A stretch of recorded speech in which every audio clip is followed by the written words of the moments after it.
Yes, people, welcome back to the channel and welcome back to Yash Talks Football. I did say I was going to do my Premier League predictions when the transfer window shuts, but number one, the transfer window's been terrible, and it doesn't really look like anything big's going to really happen. And I don't know what video to make today, so I thought I might as well do my Premier League predictions now. So, if you are new around here, or if you're already here, hit a like on the video. If you are new around here, however, hit that subscribe button, share the content around, put a comment in on what you think of the video, what I've said, what you agree with, what you disagree with. It doesn't matter. But yeah, obviously the Premier League season kicks off tomorrow. Manchester United play Fulham at Old Trafford. Interesting to see how Man United started this season compared to last. Judging off their pre-season, it shouldn't be as bad, but you never know what football has in store. But I'm going to go through my predictions for the Premier League, Champions League, who wins what, who gets top four, who gets relegated, going to go through what I think is going to happen for each part of the season and each part of the league table and who will also win the domestic cups. I'm going to start off with, I'm going to get relegation out of the way.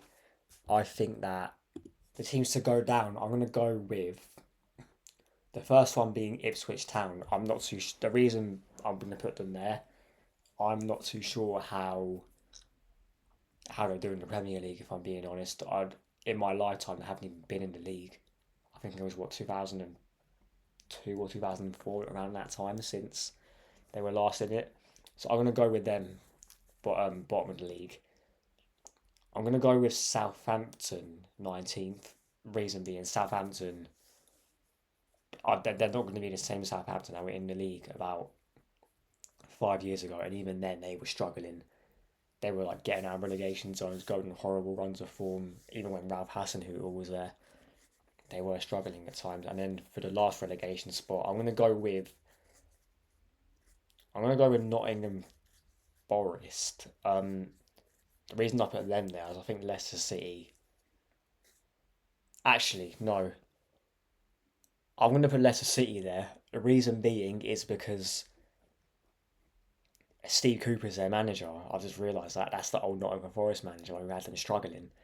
And Nottingham Forest, at times, they can get some good results. We've seen that throughout the course of this season. And look, Espirito Santo is a decent coach, and I think he will get Nottingham Forest out of there. And I think Leicester City will go down. So I think that the bottom three that that came up will be the ones that go down. Right, European places. I'll start off with the Conference League place. So, the European place, I'm going to go with my same prediction as last year, and that is Aston Villa. Did I predict Aston Villa to go? No, I predicted Newcastle to go seven. I'm going to do Aston Villa this year. The reason I say that is because, yeah, they had a decent window. They sold well. They bought in a couple players. But the reason I'm not going to put them higher because I think Champions League football will affect them. And let's not forget, they can't go down into another European competition because that's been completely scrapped. So it's either they get through to the knockout rounds or they are out of Euro completely. I'm going to go with them to get the Conference League place, and that's just with the, I think, fixture pile up because in the Champions League, it's now 8 games in the league phase, rather than six. I think, yeah, there was six in the group stages. The Europa League spots, assuming they do stay Europa League spots, as far as I'm concerned, they're going to stay the same. I'm going to go with sixth place. I'm going to go with Chelsea. I think they won't be as bad as Pochettino, but there is going to be some issues throughout the season. Number one, their squad is massive, so they're going to have to manage the players, and Maresca's going to have a hard time doing that, in my opinion. Second of all, the style of play they had to adapt to. We saw in pre-season, they weren't doing that good at all. They got panned by Celtic, they got played off the park by Real Madrid, and they got panned by Man City.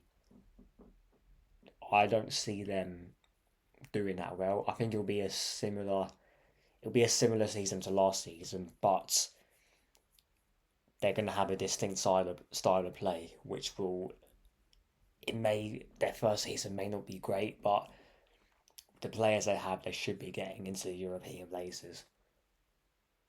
Fifth place, I'm going to go with Tottenham. I think they will fight for top four again. They haven't really done the best of business really, but it's going to be interesting to see how Ange manages his second season. Um, I think my fifth and fourth spot that could switch because you've got Ange Postecoglou not really being backed properly by Tottenham. Then you've got Arne Slot with Liverpool who has to sort of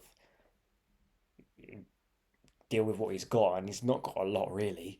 So I'm gonna go. I'll start with my top four spot. So the first one I did say Liverpool, but I think it could either be Spurs or Liverpool. You could put it either way for fifth or fourth. Arne Slot has not signed a player at all since he's come to Liverpool. He signed, I think, one youngster from Chelsea, but that was probably a club signing, to be fair. I don't see how they have a better season. They're definitely not going to challenge for the title, in my opinion. But yeah, I'll put Liverpool fourth and Spurs fifth. Third place, I'm going to go Manchester United. That is assuming Ten Hag is gone by about November, December, which I think he will, because I think a lot of Manchester United fans are forgetting how bad he was um, at the start of the whole of last season. Finished eighth, negative goal difference, and had the worst Champions League campaign in British history. I think assuming he's going to go, which I think he will, because if they start the season, I think not so great. I think Ineos will sack him. I think whatever manager they get after that, there'll definitely be a new manager about because they have got some decent players, especially what they um, bought in this season. So and they got their defences now. Got some squad depth to it. They got Delict and Mazraoui. They've got Euro who's yet to come back. They bought in Xerxes who seems like a decent player. They got Sancho back as well off his loan spell and looks like he's staying. Assuming Ten Hag goes, I think Manchester United will get that third spot. And then the top two explain themselves. City to win the league, to do the five-peat, and Arsenal to challenge, but we're not going to do enough, and we haven't done enough to get anywhere closer to Man City. So that is my top seven, assuming it stays that way. Unless if a team wins a cup, let's say for an example, it might change. I don't know. Domestic cups time. I'm gonna go for the Carabao Cup. The Carabao Cup. I'm gonna go with Manchester United. There's something about Manchester United. They can have a terrible season but still come out the other side with a trophy. And I've got that feeling it's going to happen again. They've done the Carabao Cup in Ten Hag's first season, scumbag the FA Cup in the second season. I think they will do it again. The FA Cup, I'm going to go with Manchester City. They lost. I think losing the last cup final to United, I think that will sort of make them want to win that again. And at the same time, I don't think anyone else has a chance because Arsenal, they won't even take the cup seriously. Manchester United, I don't think they'll win two cups in one season. Liverpool, they may get far in the competitions, but they won't have the squad depth to fight on all four fronts. Spurs, yeah, moving on. And then Chelsea, I don't think they will get that far in cup competitions. So yeah, that is my domestic cup winners. European Cups, Conference League, has to this has to be Chelsea. If Chelsea do not win this competition with the players that they have and the teams that are in that competition as well, and the fact that no Europa League teams drop down into that competition, they have to win that competition. If they don't win it, then I think questions definitely need to be asked about Maresca. Europa League, you know what? I'm looking at the teams that are in the Europa League. I know I said Man United can't win. I don't think they'll win two trophies in one season, but with the teams that are in it, I think the only team that can challenge them are Athletic Bilbao. I'm going to go with Manchester United in that one, even though I did say before I don't see them winning two trophies. They could do that, to be fair. They definitely could. And then Champions League, I'm going to go with the obvious one, Real Madrid. They'll do it again, even though, to be fair, watching them last night in the game against Atalanta, and I'm sure people who also watched that game will tell you, they missed Tony Cruz in that midfield. The amount of times, especially in that first half, they were going long to their attack that had Mbappe, Vinny, and Rodrigo. and they weren't really kicking into anyone. They were just going long from Courtois and hoping for the best. Jude was pretty much anonymous in that game as well. They're going to struggle, but I think the quality they have on that pitch, I think they will just pull through. And plus, I don't see any other team winning that competition. I'm sorry, Manchester United. Real Madrid, they're one of those teams that they just get the job done no matter what. But yeah, that's about it for my predictions. I've done every competition. And like I will do this next year, I will go back to this video and review it like I did yesterday.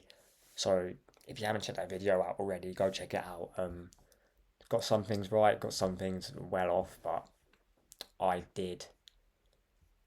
I got most of it right in the end, I'll tell you that. But it is what it is.